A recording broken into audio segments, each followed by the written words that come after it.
चहचहाने वाली चिड़ियों का गान हमेशा प्रसन्नता का गान नहीं होता।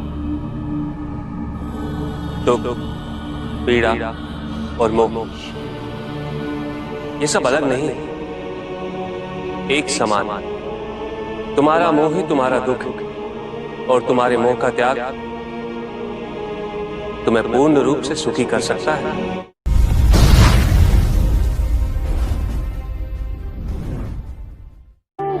पूजित का साक्षात सामने होना मन को भटकने नहीं देता,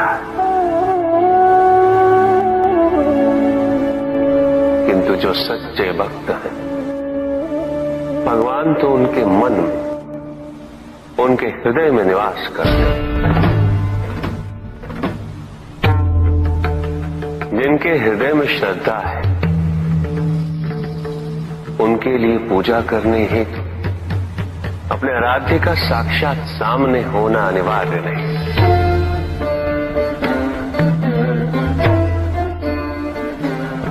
वो तो अपने मन के नेत्रों से प्रतिपल उनके दर्शन पा रहे हैं।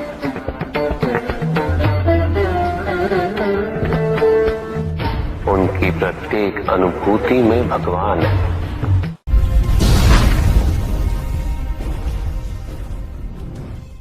सत्य तो शाश्वत है,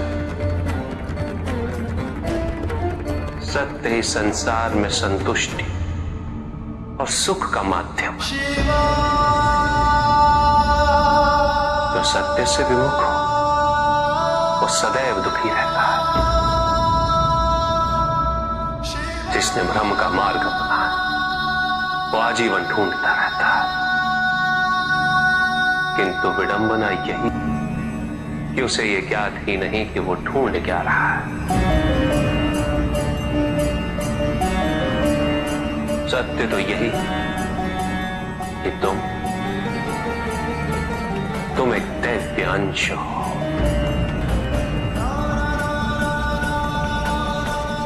जन्मोपरांत तुम सबने अपने आप को केवल मनुष्य मान लिया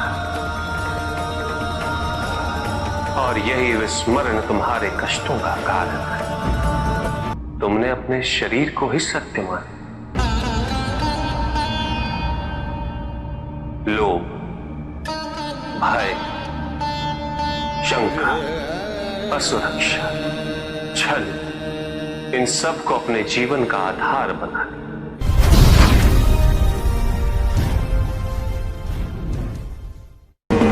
महाशिवरात्रि का व्रत विशेष फलों को प्रदान करने वाला है।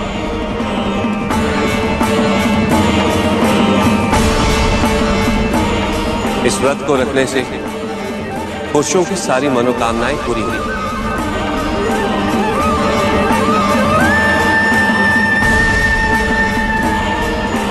सुहागन स्त्रियों का सुहाग हमेशा बना रहेगा और तुम्हारी लड़कियों को मनचाहा वर मिलेगा।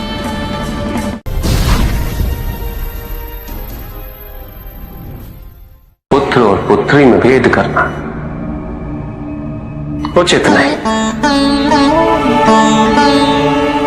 किंतु तब भी कुछ व्यक्ति ऐसी मूर्खता कर बैठते क्योंकि वो कन्या की महिमा से अपरिचित है, क्योंकि वो ये समझ ही नहीं पाते कि कन्या का सम्मान करना प्रत्येक व्यक्ति का धर्म है, क्योंकि कन्या जीवनदायिनी है, वो जननी है और जननी तो केवल सत्कार के योग्य होती है, उपेक्षा की नहीं। उसका तिरस्कार नहीं किया जाता। एक कन्या विवाह के पश्चात दो कुलों को जोड़ती है। परिवार की स्थापना है तो एक कन्या की भूमिका पुरुष से कहीं अधिक महत्वपूर्ण होती है। और जब परिवार से परिवार जुड़ते हैं तो समाज की स्थापना होती है।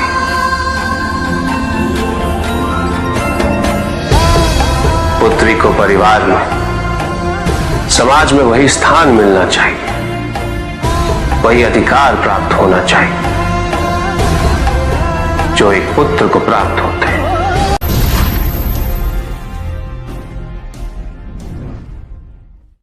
प्रेम क्या है?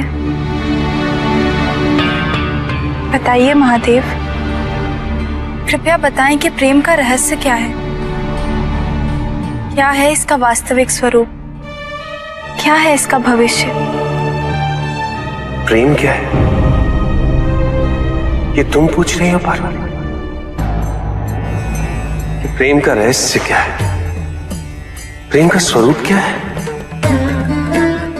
तुमने ही प्रेम के अनेकों रूप उजागर किए हैं पार्वती। तुमसे ही प्रेम की विभिन्न अनुभूतियां हुई। तुम्हारे प्रश्न में ही तुम्हारा उत्तर नहीं थे। क्या इन विभिन्न अनुभूतियों की अभिव्यक्ति संभव है?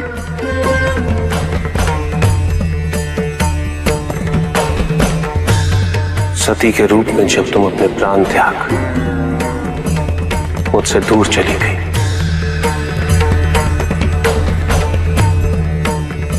मेरा जीवन, मेरा संसार, मेरा दायित्व सब निरर्थक और निराधार हो गया।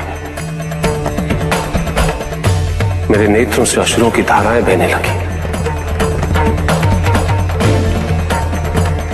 अपने से दूर कर तुमने मुझे मुझसे भी दूर कर दिया पार्वती।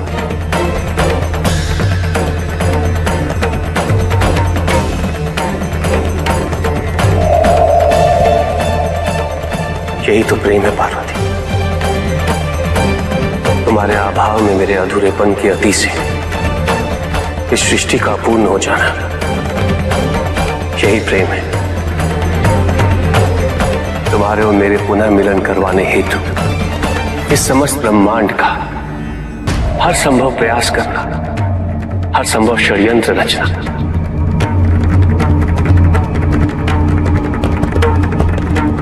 इसका कारण हमारा असीम प्रेम ही तो है।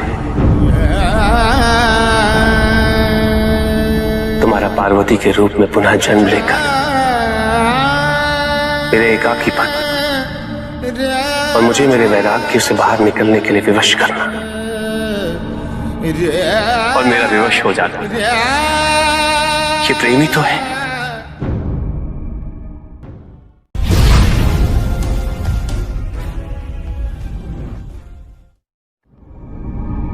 चंद्रमा उसी जल में प्रतिबिंबित होता है जो जल शांत स्थिर। यही तो समस्या होती है मन की। मन कभी भी शांत नहीं हो पाता है। जहां शांति नहीं वहां कुछ भी नहीं रुकता। समुद्र की लहरों की भांति विचारों का उपद्रव मन को निरंतर स्थिर रखता। कुछ भी सुनने और समझने के लिए मन का मौन रहना आवश्यक है, किंतु मन मौन रहना नहीं जानता। वो तो निरंतर कुछ ना कुछ कहता रहता। प्रतिपल शब्दों का आक्रमण चलता रहता है मन पर, और यही आक्रमण है जिसके कारण व्यक्ति कभी भी शब्दों के परे नहीं जा पाता। जहां जीवन की सत्यता का बोध उसकी प्रतीक्षा कर रहा होता।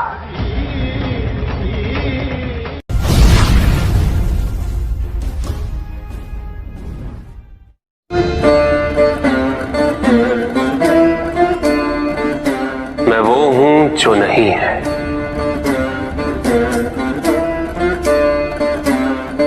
जो नहीं है वो मैं हूं।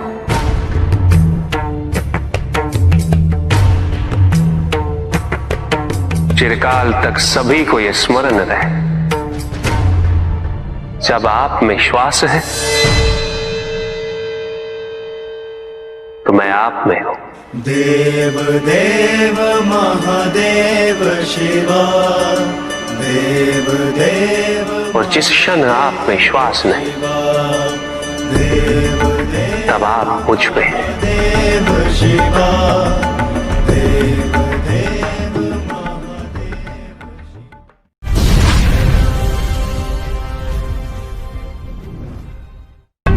सत्य को जानने के लिए वन में जाना अनिवार्य नहीं है। अपने निजी, पारिवारिक और सामाजिक दायित्वों का परित्याग भी आवश्यक नहीं। सत्य तो सदैव हमारे साथ है, हमारे सामने, किंतु हम स्वयं धीरे धीरे उस पे अपने क्रोध, अपने अहम, भय, विचार और महत्वाकांक्षाओं जैसे कई आवरण चढ़ा देते हैं। सत्य हमसे नहीं, हम स्वयं सत्य से दूर हो जाते हैं।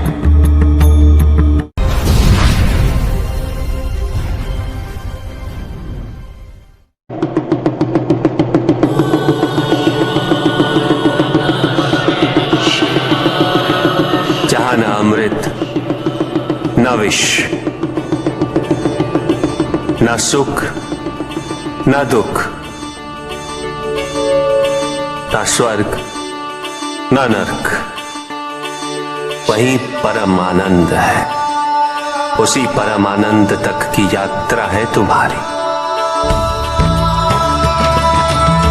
ये यात्रा आनंद के सानिध्य की है। ये यात्रा सानिध्य के आनंद की है। और इस यात्रा में मैं प्रतिपल तुम्हारे साथ हूं। मुझे ढूंढो मत, केवल पहचानो, तुम ही मैं हूं, मैं ही तुम। हर आरंभ का मैं ही अंत हूं और हर अंत सदैव मेरा ही आरंभ होगा। देव देव